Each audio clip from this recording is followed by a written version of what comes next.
Hello, people. Welcome to the session. I'm Rashida, Saraswati with you all down the chemistry master teacher. I hope सब मस्त चल रहा होगा, स्वस्थ चल रहा होगा. So आज हम लोग एक बहुत इंपॉर्टेंट टॉपिक पे बात करने वाले हैं. That is your paper presentation. आप सब कुछ पढ़ लेते हो पूरे साल, बहुत मेहनत करते हैं, कितने सारे क्वेश्चंस प्रैक्टिस करते हैं, अपने कॉन्सेप्ट क्लियर करने के लिए दिन रात लगा देते हैं.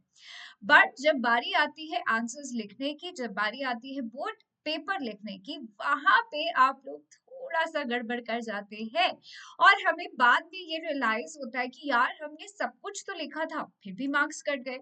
ऐसा क्या हुआ? पहली चीज जो आप लोगों को याद रखनी है कि जो इंसान आपका पेपर चेक कर रहा है वो अननोन है आपके लिए. And it's not your school teachers जो आपकी भावनाएं समझ ले या जिनके पास आप पेपर लेकर वापस जाए और बोले कि अरे मैम आपने यहाँ मार्क्स क्यों काटे, या मैम आपने यहाँ पे गलत मार्क्स काट लिए हैं, and so on and on.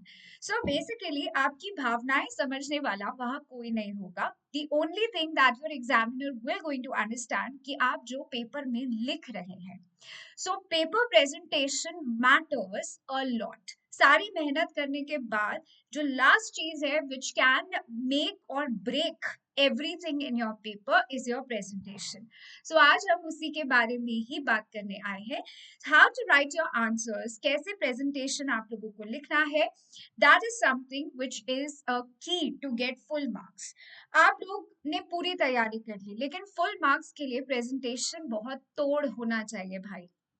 Alright, so think big, trust yourself, and make it happen. I think I don't have to say anymore. So भाई और बहनों, आगे बढ़ने से पहले एक बार schedule of the week पर नजर मार लेते हैं. So we have completed 5 most repeated questions of carbonic compound. Class 10 का 60 day strategy हम लोग ने करा है. Please ये जरूर से देखना क्योंकि मैंने आप लोगों को पूरा 60 day का strategy दिया है जो कि आप अपने लिए use कर सकते हो as it is from day 1 to day 60 to get a really good marks. So 95 plus, but yeah, I am sure अगर आप वो follow करेंगे nobody can stop you from getting full marks in chemistry.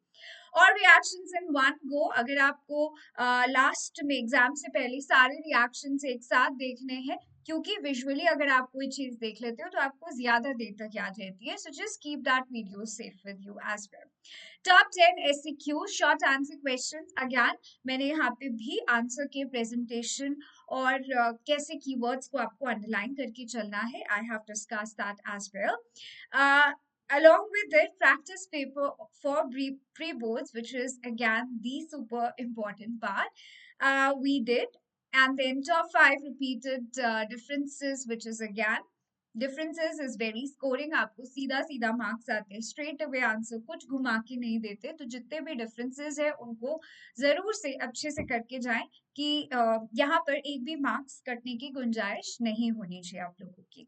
And lastly, guys, we are here with the presentation tips for your answers and how to present and write your answers. चलिए, starting with number 1 point, organize your thoughts. अब organize your thoughts. अब आप ये मत करना कि जब answers लिखने की बारी आती है तब आप सोच रहे हैं कि आपको आंसर्स कैसे लिखने हैं. Organization of thoughts should start as soon as आप अपना पेपर रीड करते हैं.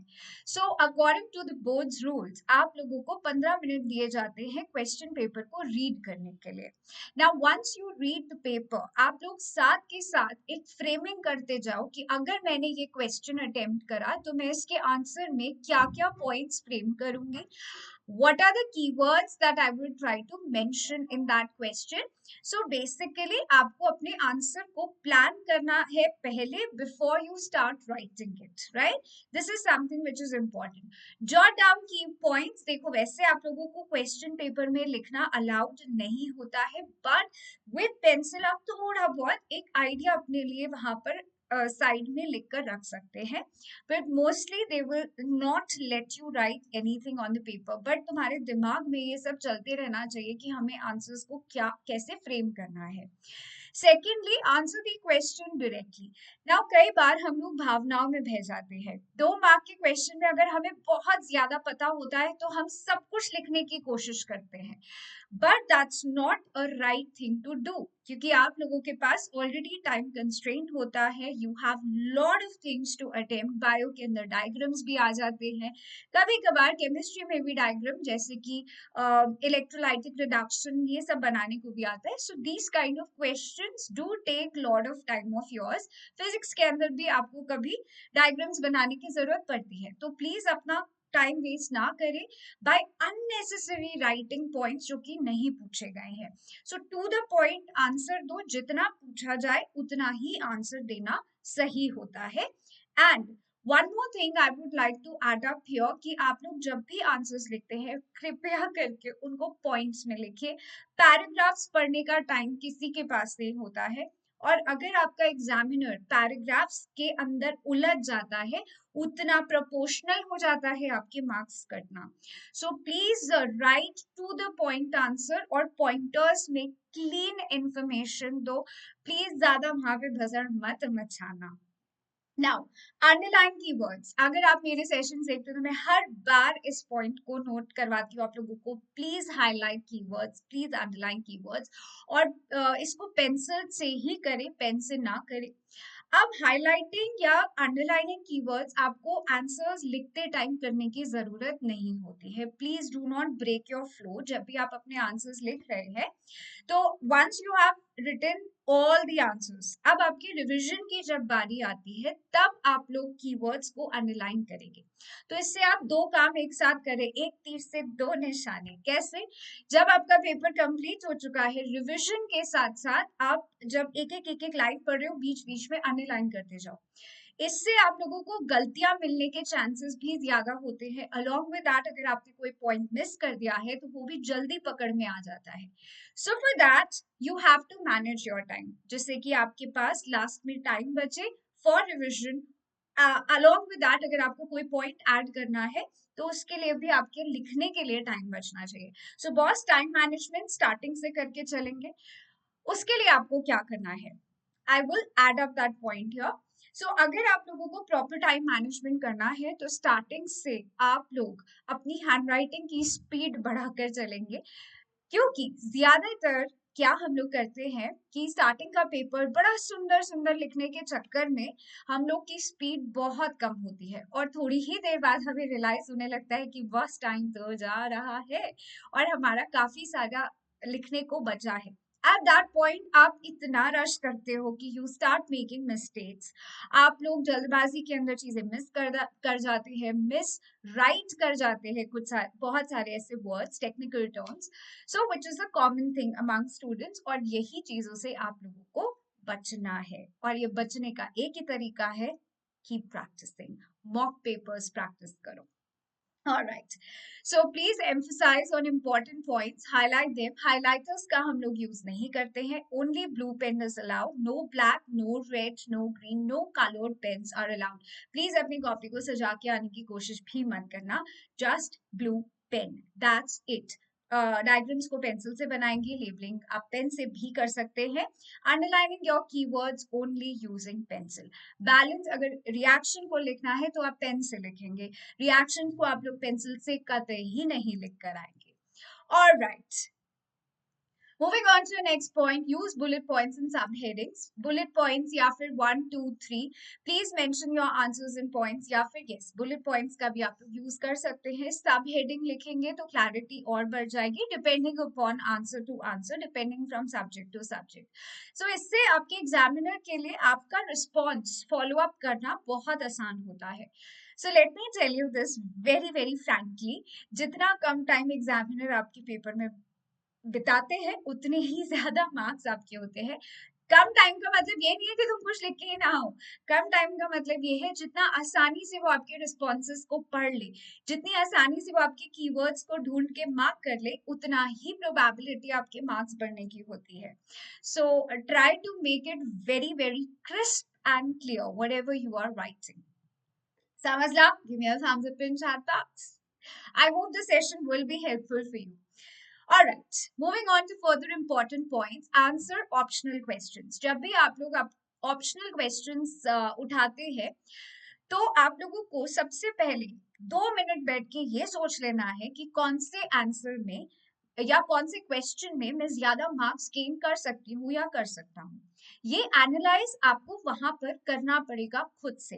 लाइक फॉर एग्जाम्पल यहाँ पे क्वेश्चन दे रखा है, list any two observation when ferrous sulphate is heated in dry test tube, identify the product form when 1 ml of dilute hydrochloric acid is added to 1 gram of sodium methyl. देखते ही आपको एक confidence आ जाता है कि यार यहाँ इस क्वेश्चन में I am more confident than the other question, तो आप ऑप्शन का क्वेश्चन वैसे ही उठाएंगे। The more confident you are about that question, select that without giving any other thought. It provides a better, well-structured answer. Yeah, this is again very, very important. Well-structured answer देना ज्यादा जरूरी है rather than mediocre answers देकर सारे questions attempt करना। तो जितना लिखो ढंग से लिखो, अच्छे से लिखो, ठीक है। तो दोनों ऑप्शंस के क्वेश्चंस करोगे, you are irritating your examiner. Let me make this very clear to you all. ये आप लोगों को पता नहीं चलता है, लेकिन आपके पास टाइम बच रहा है। आपने और का पहला पार्ट भी कर दिया, दूसरा पार्ट भी कर दिया। गाइस, आपकी एग्जामिनर बहुत कंफ्यूज हो जाते हैं जब वो पेपर चेक कर रहे होते हैं and you are irritating your examiner. एक टाइम पे उनको बहुत सारे पेपर्स चेक करने रहते हैं, एक एक दिन में they have to finish up lot of papers, जिसमें उन लोगों को क्रॉस चेकिंग भी करनी पड़ती है। So please make sure you are not irritating them. So एक चुनना है, ऑप्शन में से दोनों नहीं करने हैं, ठीक है। Alright, write neatly. You don't have to write a very beautiful handwriting, ऐसा कोई मांग नहीं रहा है, कोई रूल नहीं है। बस ऐसी हैंडराइटिंग लिखो जो कि समझ में आए, ऐसे कीड़े मकोड़े मत मार के आना अपनी हैंडराइटिंग में, ठीक है। So ensure that handwriting is legible, बोले तो रीडेबल होनी चाहिए। We are not asking for any beautiful thingy out there. Neat presentation हो। अगर आप लोगों के पास इलेक्ट्रॉन डॉट स्ट्रक्चर्स है तो मैं एक एडवाइस दूंगी कि डॉट और क्रॉस दोनों का यूज करें, तो विजिबिलिटी थोड़ी बढ़ जाती है। आई वुड नॉट रिकमेंड कि आप सब जगह डॉट लगाओ या सब जगह क्रॉस लगाओ। Use dot and cross both, उससे विजिबिलिटी बढ़ती है और समझ में आता है, क्लियर पिक्चर मिल जाता है एग्जामिनर को कि आप बोलना क्या चाह रहे हो, ठीक है। Alright, next is revise your answers. जैसे कि मैंने आप लोग को पहले बोला, एक तीर से दो निशाने आप लोग मार सकते हैं, बट उसके लिए एक प्रॉपर टाइम मैनेजमेंट होना चाहिए। लास्ट तक आपके पास इतना टाइम बचना चाहिए कि आंसर्स को आप रिवाइज करें, रिविजन के साथ साथ अंडरलाइन करते जाइए कीवर्ड्स, एंड ये बिल्कुल क्वेश्चन पेपर के साथ नोट करते जाना कि have you completed all the questions, क्या आप लोगों ने क्वेश्चन नंबर सही लिखा है, आंसर नंबर सही लिखा है, सब पार्ट सही लिखा है, राइट। ये छोटी छोटी चीजें लास्ट के लिए होती है, बस आपके पास समय होना चाहिए, फाइन। सो ये तभी आएगा जब आप मॉक पेपर्स टेस्ट करोगे। मॉक पेपर्स का मतलब है कि प्रॉपर टाइमर लगा के आप पेपर की प्रैक्टिस करें, तो वो प्रेशर जो एग्जाम रूम में होता है एज वेल एज कि कितने टाइम में आप कंप्लीट कर सकते हैं, आपको खुद को आइडिया लगने लग जाएगा। Alright guys, so I hope this session helps you a lot. If yes, do let me know in the chat box, और ऐसे ही sessions के लिए like, share and subscribe. Thank you. As well as एक बहुत important news है आप लोगों के लिए, MVSAT, which is a scholarship exam. So guys, you're getting an opportunity to get 100% scholarship. Test होंगे offline, and these are the dates: 2nd, 3rd, 9th and 10th of December. These are the cities where you can go and attempt your test. तो आप यहाँ पर centers पर अपनी जाके test दे सकते हैं। आप जैसे ही अपना registration form fill करेंगे, which is given in the description box, इस link पे जाइए। Registration is absolutely free. तो जैसे ही आप अपना register करते हैं, you will get the information about कि आपको date कौन सी है, center कौन सा है, and so on. You can choose these centers according to yourself also. So not only that, a big surprise here is कि अगर आपकी rank बहुत अच्छी आती है, तो you will get a chance to get a 5-day program in a space research program, which is a huge deal. कितने बच्चे चाहते हैं उनको ये सब मिल जाए। And scholarship is something which is 100% आपको एग्जाम अटेम्प्ट करने पर ही scholarship मिल जाएगा, and some exciting gifts as well. So guys, do not miss this opportunity. आपको एक बार परिवार को अपनी ऑल इंडिया रैंकिंग के बारे में भी पता चलेगा. So that was it from my side, guys. I hope you like this session and it's very, very helpful. Again, if you like it, then like, share, and subscribe for SE sessions के लिए subscribe. Thank you so much. That was it from my side. This is me, Rajda. So, signing off. Take care, stay safe, stay happy always. Bye. Take care.